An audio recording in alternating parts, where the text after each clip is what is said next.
Naaresto ng mga tauhan ng Tuaw Municipal Police Station sa lalawigan ng Cagayan ang isang lalaking wanted sa kasong paglabag sa Republic Act 2610 o ang Special Protection of Children Against Child Abuse, Exploitation, and Discrimination Act.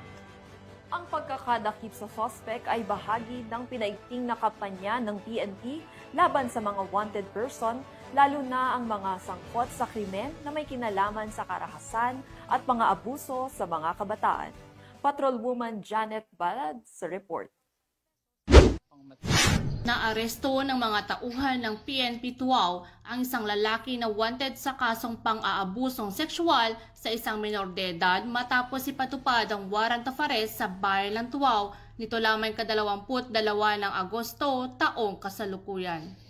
Matagumpay na naaresto ang suspect na si alias Jojo, 48 anyos, binata at residente ng naturang bayan sa pagtutulungan ng PNP Tuaw, Provincial Intelligence Team Cagayan South, Regional Intelligence Unit 2, 4th Mobile Force Platoon, 1st Cagayan Provincial Mobile Force Company at 202nd ng Regional Mobile Force Battalion 2. Siya ay nahaharap sa paglabag sa Republic Act 7610 o Special Protection of Children Against Abuse, Exploitation, and Discrimination Act. Kasalukuyang nasa kustodiya ng PNP Tuaw ang suspect matapos maisailalim sa dokumentasyon bago iharap sa korte na may jurisdiksyon sa kanyang kaso.